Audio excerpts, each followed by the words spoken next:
যতদিন পর্যন্ত কর্মসংস্থান ব্যবস্থা করতে না পারতাছি, ট্রেনিং চলাকালীন সময় পর্যন্ত এবং কর্মসংস্থানে যোগ দেওয়ার আগ পর্যন্ত আমরা তাদেরকে সম্পূর্ণ থাকা খাওয়ার ব্যবস্থা করতেছি। একটি কথা শুনলে অবাক হয়ে যাবেন যে আমাদের মাধ্যমে আব্দুল্লাহর মাধ্যমে যত যাত্রী যাচ্ছে তাদের থাকা খাওয়া সম্পূর্ণ ফ্রি। দুবাইয়ের জন্য 10 জন ওয়ার্কারের ভিসা প্রসেসের জন্য টাকা পেমেন্ট নিলাম, কিন্তু সামহাও হঠাৎ করে দুবাই বন্ধ করে দিল। তখন কি হলো, টাকাগুলো আটকে গেল। তো আমি তো আর টাকা উঠাইতে পারলাম না ওখান থেকে। যার কাছে আমি টাকাগুলো দিলাম ওই টাকাগুলো আমি আর রিফান্ড পেলাম না, কিন্তু আমার কাছে যে টাকাগুলো আসছে প্রত্যেকটা যাত্রীকে আমি সম্পূর্ণ টাকা বুঝাই দিয়ে দিচ্ছি। এইরকম কেউ নাই যে বলবে যে আমার 1 টাকা কেটে রাখছে। আমি আসলে এটা চিন্তাও করি নাই যে আমি মাসে 1.5 লাখ টাকা ঘর ভাড়া দিব, 15 জন স্টাফের বেতন দিব, যে এই ধরনের চিন্তা আসলে করতে পারি নাই। তো আলহামদুলিল্লাহ এই জায়গায় পৌঁছেছি এবং আমি প্রায় 25 থেকে 30টি দেশ ভিজিট করেছি শুধু এই বিজনেস করার কারণে। এটাতে তো আসলে বেশিরভাগ হচ্ছে নেগেটিভিটিটা বেশি মার্কেটে। যে বিষয়টা হচ্ছে যে অনেকেই নিয়ে এজেন্সিতে বা বিভিন্ন মাধ্যমে টাকা জমা দেয়, তারপরে ক্ষতিগ্রস্ত হয়, টাকাগুলো ঠিক মতো পায় না, অথবা বিদেশ গিয়েও কাজ পায় না, অনেক জটিলতা থাকে। বেশিরভাগই হচ্ছে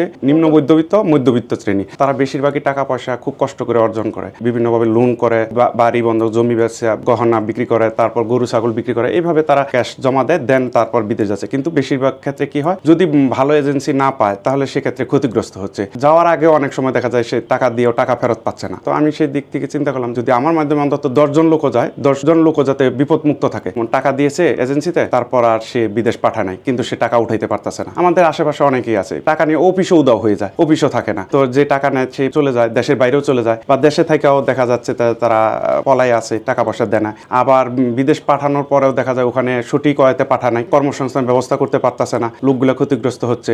যে দেশে লোক পাঠাই ওই জায়গাটা আমি আগে ভিজিট করি, ওই কোম্পানিগুলো ভিজিট করি, জায়গা ওখানকার ওয়ার্কারদের কি অবস্থা, বর্তমান অবস্থা কি, যারা আগে কাজ করতেছে তাদের ইন্টারভিউ নিয়ে দেখি আগে কি অবস্থা আছে। এইভাবে আমি স্টাডি করি, দেন আমি কাজে হাত দিই। বিজনেস শুরু হয়েছে সৌদি আরব দিয়ে। অনেক এজেন্সি কাকে বিশ্বাস করবে বা দিয়ে প্রতারিত হবে কি হবে না, এরকম একটা সন্দেহের মধ্যে থাকে। এটা আসলে আইডেন্টিফাই করা খুব কঠিন। তবে আমাদের প্রতিষ্ঠান থেকে যারা গেছে, আপনারা যদি কেউ চায় আমার অফিসে এসে তাদের ডাটা নিয়ে কোশ্চেন করতে পারে র্যান্ডমলি। আমি হয়তো 50-100 লিস্ট দিয়ে দিলাম, তাদেরকে ফোন দেন, তারা কি কেমন আছে, প্রতারিত হয়েছে কিনা, যে কাউকে আপনার যাকে মন চায় খুশি আপনি তাকে ফোন দেন। সেকেন্ড কথা হচ্ছে আমাদের প্রতিষ্ঠানে কেউ 1 টাকা পায় কিনা, আমার কোনো স্টাফের কাছে বা আমার এক কথায় আমার এই এজেন্সির কাছে কেউ কোনো টাকা পাওনা আছে কিনা। বিভিন্ন দেশের জন্য আমরা টাকা নিয়েছি, যদি ভিসা দিতে না পারি গ্রাহককে নির্দিষ্ট সময়ের মধ্যে আমরা টাকা রিটার্ন দিয়ে দিছি। তো এই জায়গাটায় অনেকেই করে না, দেখা যায় যে পাঠাইতে না পারলে টাকা আজকে না কাল না পরশু ঘুরে জুতার তালু ক্ষয় হয়ে যায়, কিন্তু কেউ টাকা ফেরত দেয় না। বেশিরভাগই আমরা স্কিল ওয়ার্কার তৈরি করে তারপর কর্মসংস্থান ব্যবস্থা করি। আনস্কিল লোকদেরকে আমরা কি করতেছি, সৌদি আরবে আমরা নিজস্ব ট্রেনিং সেন্টার, আমাদের পিজা বার্গার এবং কফি শপের যে ট্রেনিং সেন্টার থেকে এখানকার ওয়ার্কারদের নিয়ে ট্রেনিং করে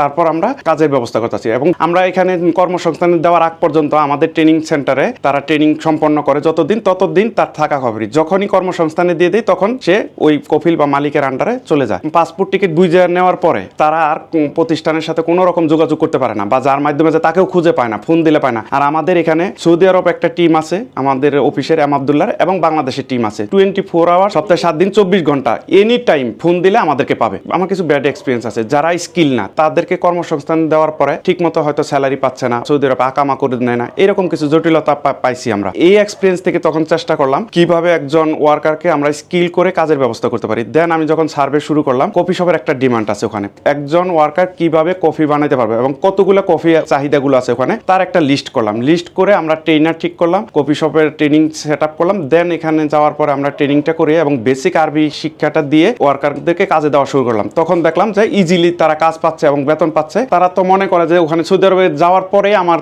টাকা কাজ হয়ে যাবে, অনেক কিছু রঙিন দুনিয়া মনে করবে। বাংলাদেশে তারা ট্রেনিংটা মনোযোগী সহকারে করতে চান এই জন্য। কিন্তু যখন সে সৌদি আরবে পা রাখে তখন বুঝতে পারে বাস্তব জীবনটা কি, কতটা কঠিন, যে তাকে কাজ শিখতে হবে, দেন তার কাজের ব্যবস্থা হবে, আদারওয়াইজ সে বিপদগ্রস্ত হবে। এখানে দুইটা বিষয় আমরা করছি। যারা বয়স কম, ইংরেজি জানে, তাদেরকে কফি শপের বারিস্তা হিসাবে, পেশা হিসাবে আমরা কাজের ব্যবস্থা করি। যারা ভাষা জানে না বা একটু লেখাপড়া কম পারে না বা বয়স বেশি, তাদের ক্ষেত্রে আমরা পিজা, বার্গার, স্যান্ডউইচ, এই অ্যারাবিক যে শর্মাগুলো আছে এইগুলো কিচেনে রান্না হবে, ওই রান্নার পারপাসে যে এখনীয় বিষয়গুলো এইগুলো বাবদ আমরা ট্রেনিং দিই।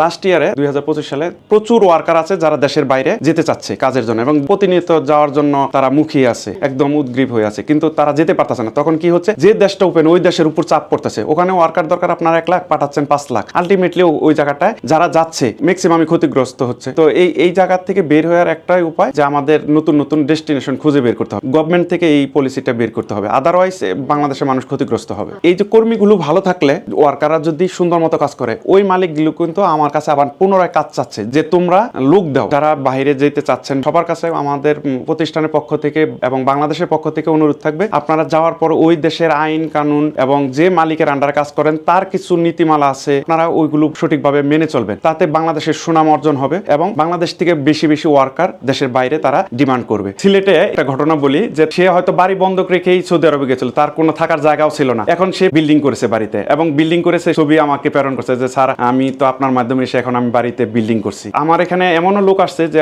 বাবা মা আসছে, আইসা বলতেছে আমার বড় ছেলে আপনার মাধ্যমে পাঠাইছি, সে অনেক আলহামদুলিল্লাহ ভালো আছে, এখন আমার ছোট ছেলেকে আপনি পাঠান। মানে এমন ভাবে বলতেছে আমাকে তাকে পাঠাইতেই হবে। এক লোক বলে যে স্যার আপনার জন্য কি আনতে হবে, অনেকে অনেক গিফট নিয়ে আসে, আপনি বিশ্বাস করবেন স্বর্ণের গিফট পর্যন্ত আমার জন্য নিয়ে আসে। তারা তো বলে যে অন্তত একবার হইলেও আমার সাথে দেখা করে যাবে। এই যে একটা শান্তি, এটা অনেক বড় পাওয়া।